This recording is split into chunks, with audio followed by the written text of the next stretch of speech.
Hey folks, welcome back to another episode of Match Roast with Mordecai, where I break down stages, talk tactics, and point out mistakes to help you get better at cowboy action. Today we are shooting with the Red River Valley Cowpokes in Albany, Oklahoma, who shoot on the second weekend of every month. The stages are a great mix of fast favorites, technical challenges, and shooter's choice. And the food! The food. So check them out if you can. Otherwise, you can live vicariously through me. Here's what you missed on the range. Okay, stage one is at the Calamity Cafe, where we have the rifle and shotgun staged anywhere on the bar and pistols holstered. The gun order is shooter's choice and starting with hands on hat. For the pattern, you just have to shoot each target at least once, and you must shoot from 4 of the 5 openings. So we have lots of options here. I need a pretty compelling reason to shoot the shotgun first, and based on the angle of the openings, it looks like the targets are set up pretty nice for split pistols. So I think the game plan is to start with split pistols, rifle in the middle, and then I only have to use one opening for the shotgun. I also plan to do one shot on the first 4 targets and then dump on the final target, because that's way more fun than double tapping. Let's see how it went.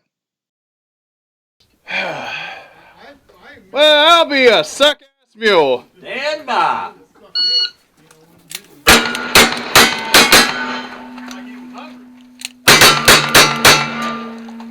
I don't know.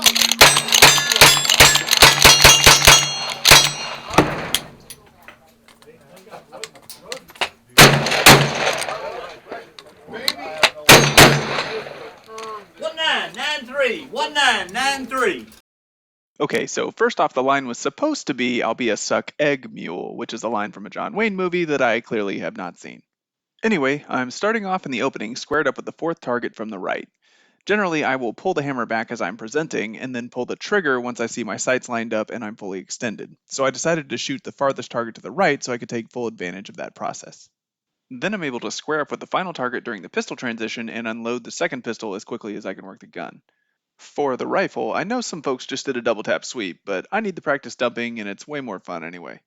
My only regret on this stage is that I could have shot the right-hand shotgun targets from the same window as the rifle and then shot the left-hand targets from a different window without moving. When I picked up the shotgun and took a step to the next window, I didn't really have a great angle, and I had to take another step and basically turn around for the second pair. So the moral here is try to do a walkthrough of the stages if it's a big match, and combining movement with the transition isn't always the best option. Anyway, moving right along to stage 2 at the land office, where we have the long gun staged on either table and pistols holstered. Gun order is shooter's choice again, and starting with hands at low surrender. At the beep, engage the targets in a continuous Nevada sweep starting from either end, and the shooter must use at least 2 openings. So for this stage, I wanted to start with the rifle so I could be looking at the trigger guard, then pistols, then shotgun last, of course. This time, I actually looked around at the angles, and everything seemed to line up pretty well with the right-hand table, so I should be able to stand and deliver just using that shelf and the opening next to it. Let's see how it went. What you got on your head there? Stand by.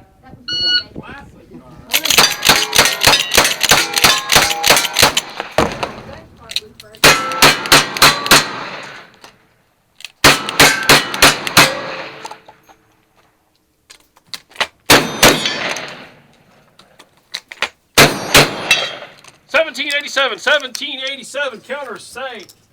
What? Dang it. Yeah, I saw that rifle miss too. Really, it's KRB's fault for giving me a hard time about not shooting fast enough on the last stage. Okay, not really his fault, but it's a good reminder that a lot of this sport is mental, so don't let people psych you out. Anyway, I think I was already thinking about the pistol transition, so I just lost focus on the rifle too quickly and that last shot went wild. Now, I did freak out a little when I watched the video and saw how I whacked that shotgun stock, and the crazy thing is, I don't even remember doing it. I've been trying to get used to working in smaller spaces, so this is another thing to consider and watch out for. Anyway, if I was doing it again, I would just start with the pistols in the middle opening. I like starting with the rifle, but the rifle to shotgun transition is way more efficient, and it would have been less back and forth. And I probably wouldn't have had that brush with disaster by almost knocking the shotgun off the table. And I know, I did the split shotgun thing that I would normally shy away from, but there wasn't really a place with a good angle on both, so I just took an extra half second to make sure I was on target rather than trying for lightning fast splits.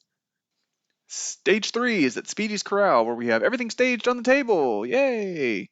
Gun order is shooter's choice, rifle not last, and starting with hands flat on the table. The pattern is a 4-2-4 sweep starting on either end. So, true to the name, this should be fast. Cross your fingers, let's watch the video. Just cocked the hammer, that would have went off, I guess. Let's do it! Stand by.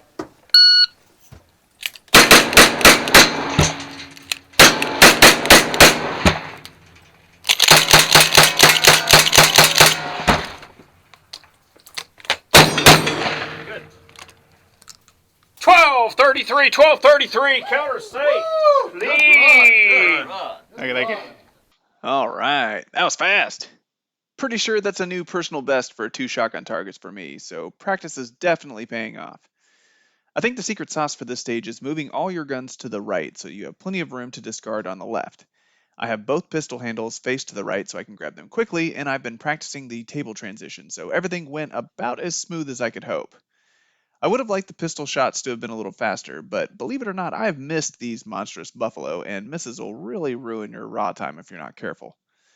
The rifle shots were almost a continuous string of fire without much hesitation in between the targets, so that was great. There's always room for improvement, but I thought it was near the top end of my current speed, and I didn't jack around. Still need to work on the shotgun, but again, I have missed these targets and ruined a great raw time, so I took that extra quarter second to aim. Don't know what to tell you, folks. Nothing went wrong, but the day is young. Let's move on. Stage 4 is at Gene's Mercantile, where we have the rifle on the left table, shotgun on the right table, and pistols holstered. Gun order is shooter's choice, rifle not last, and starting with hands on gun or guns. Pattern is triple tap each outside target and then alternate the middle 2 targets for 4 rounds. So I will be starting with the rifle, hooray! And sounds like the rest of it is in the instructions. So let's see what happened. I ain't paid enough to risk my neck. Stand by.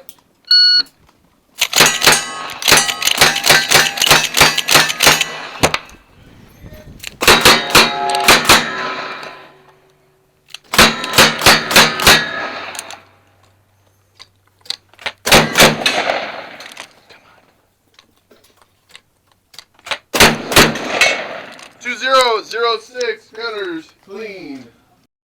Surprise! Everyone started with the rifle. I guess we could have shot the shotgun second, but that didn't make much sense since you have to run past the pistols and then chuck on the clock. Anyway, the pattern is a little different from what you might be used to, but it wasn't super confusing on the clock, so I was more focused on movement here.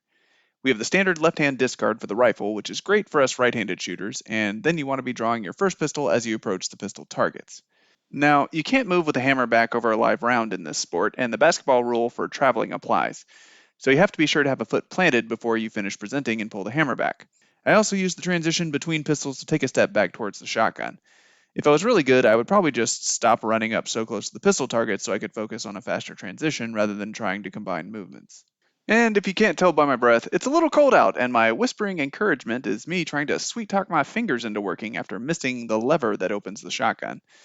It felt a lot slower in person than it looks in the video, but between that and the rifle bobble, I was a little slower than my sub 20-second goal. Stage 5 is at the Stormy stage lines, where we have pistols holstered, rifle on the right table, and shotgun on the left table. Gun order is shooter's choice, rifle not last, and starting with one hand on a table. The pattern is to alternate the outside targets for 5 rounds, and then 5 rounds on the center target. The game plan is to start with the rifle, so if I can manage to count 5 rounds, I should be okay, and the pistols will sort themselves out, so let's see how it went. Look, I hit the sign. The sign hit him. Stand by.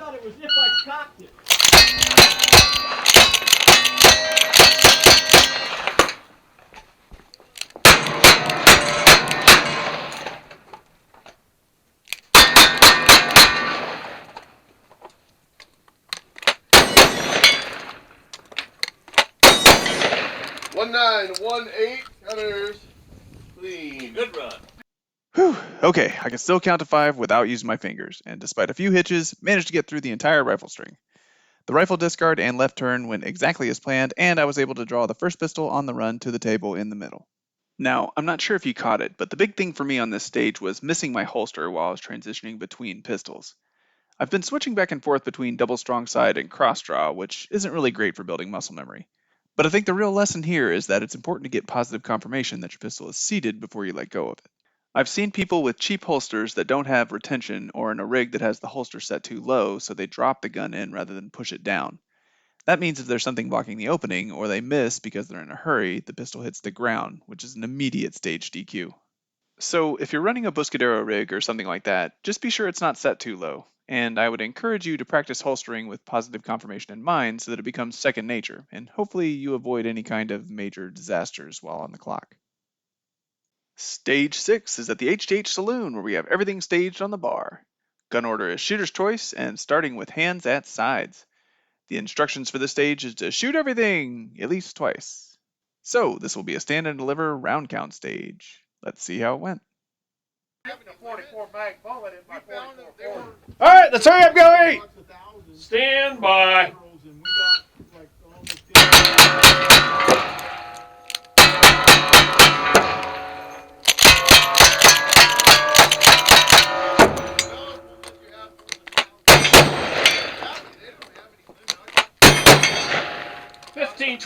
Fifteen 22. Counter safe.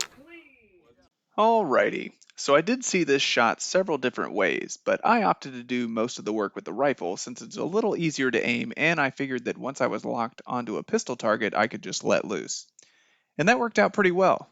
Even though the pistol transition wasn't perfect, I was still able to dump all 5 rounds pretty quickly and more importantly, without missing. Starting with the pistols on the left made it easy to keep the target straight in my mind, and I was able to take advantage of the rifle to shotgun transition. For the rifle, I started on the bottom right target so that I could be moving up. Remember, you don't want to start at the top because then the next target is covered by the gun or your arm, and you're more likely to overshoot or just straight up miss. I do think I got away with a rifle miss on the first shot at the top target, so as satisfying as that 15-second time was, watching the video definitely took it down a peg. But aside from that, I think my approach was solid and it was a really good raw time, so not too bad for a cold day. At the end of the day, I was second overall with a final time of 109.59, which is pretty good for me. But we were fortunate enough today to have Tominator join us, so I could really see what fast times look like. He had me beat pretty consistently, but the differences have been getting smaller, so hopefully I'll catch up soon. Big thanks to Calamity Dye Bar and Texas Mean Gene for holding the camera. Y'all did a great job, and I really appreciate it. If you enjoyed this video and want more, be sure to check out the rest of my match roast videos, or drop me a comment if you have thoughts or questions. And hit the like and subscribe button to help me out and get notifications when new videos drop. Thanks for stopping by, and I'll see y'all on the range.